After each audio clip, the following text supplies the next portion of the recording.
366, um vídeo por dia aprender a desenvolver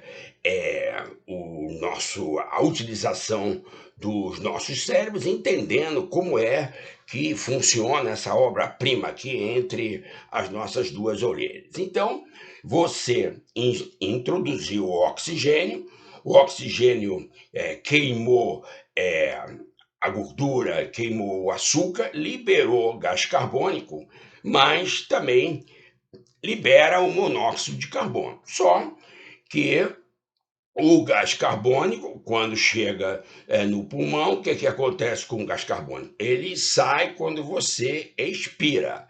Quando você expira, sai o gás carbônico, mas também sai o monóxido de carbono. A diferença, quando você está respirando, é que quando você começa a ter muito mais gás carbônico, logo você vai aumentar a frequência da sua respiração.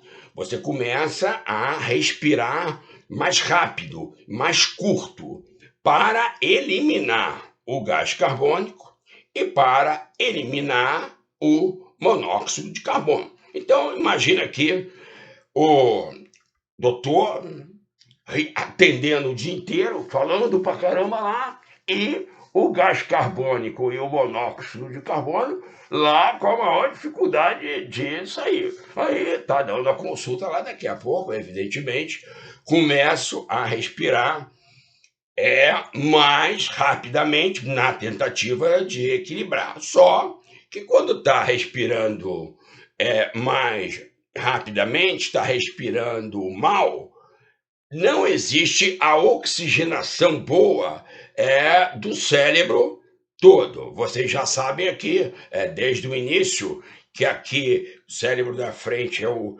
o plique, aqui é o plaque, aqui é o pum, o da direita é o tico e aqui o esquerdo é o teco. Aí o que acontece? Essa área da frente aqui do cérebro, essa área extraordinária, é a primeira que começa a sofrer com a falta da oxigenação. Então, esse cérebro aqui, o cérebro extraordinário, ele começa a sofrer com pouco oxigênio. Imagina, as pessoas de idade que já não estão respirando adequadamente, quando elas estão, evidentemente, com máscara, então se falar o dia inteiro é complicado, né? E aí elas estão respirando lá e, de repente, elas começam a mudar de comportamento, porque esse cérebro aqui, esse cérebro mais é o racional, já o do meio é o emocional e o lá de trás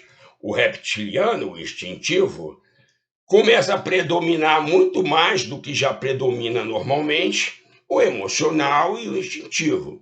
Aí as pessoas alteram os seus comportamentos, elas ficam com a racionalidade, elas ficam com a consciência, elas ficam com a integração dos cérebros mais comprometidas e começam, às vezes, a ter comportamentos bizarros.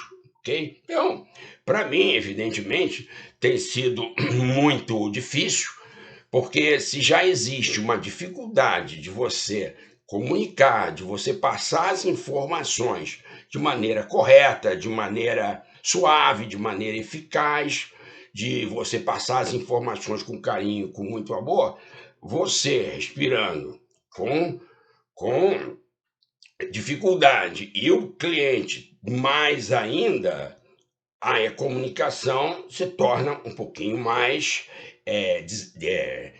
um desafio. Então, eu passando isso para vocês, evidentemente, se vocês compartilharem com as pessoas começarem a entender que é preciso respirar da melhor maneira possível e sempre que possível dar uma esvaziada no excesso de gás carbônico e no excesso de monóxido de carbono. Porque quem achar que não é científico, eu até vou respeitar, mas quem trabalha o dia inteiro com máscara e falando, sabe que no outro dia não está prestando nada. Por quê? Porque toda vez que o monóxido de carbono é o CO, é o carbono com um oxigênio, ele gruda com aquele transportador chamado hemoglobina, que transporta oxigênio, que transporta gás carbônico, mas que quando gruda com o monóxido de carbono, acabou aquela hemoglobina. Toda vez que o monóxido de carbono ele gruda na hemoglobina, acabou. Ela vai ficar ali sem a função de transporte de oxigênio, porque ela vai ficar obstruída, fechada pelo monóxido de carbono. É óbvio que o organismo produz mais hemoglobina, mas isso tem uma repercussão. Se você for observar, as pessoas, principalmente as pessoas com mais idade, quem tiver sensibilidade de prestar atenção, elas estão muito mais cansadas, elas estão muito mais somatizando, elas estão muito mais sofrendo porque o cérebro mais racional, o cérebro mais consciente, é o primeiro que sofre com a respiração ruim. E no caso, a respiração ruim fica por conta do excesso de gases produzidos pela expiração, que é o resultado da queima dos alimentos para produzir a vida, a queima da glicose, a queima dos açúcares, a queima das gorduras para produzir a energia da vida. Então, prestem atenção, procurem, evidentemente, respeitar o uso das máscaras, mas procura também entender que quando você está usando as máscaras, você está modificando uma série de comportamentos no seu cérebro e uma série de estados que provocam lembranças, memórias que provocam comportamento.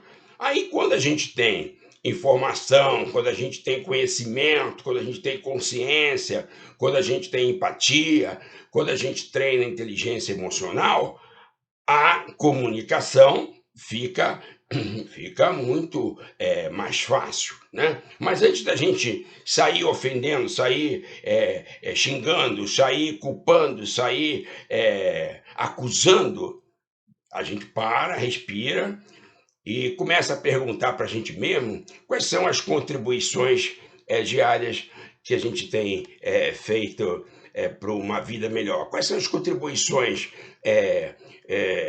que a gente tem feito para quando a gente não tiver mais aqui ficar um lugar melhor para a gente viver. Vamos continuar com a nossa psicoeducação e vamos continuar com a nossa dinâmica humana. Graças a Deus, vocês agora sabem o que é dinâmica humana. E psicoeducação é isso que a gente faz a vida inteira, ou seja, a gente vai aprendendo, vai acrescentando conhecimentos e vai mudando comportamentos para melhor e vai transferindo isso para as pessoas que a gente ama. Isso é a psicoeducação.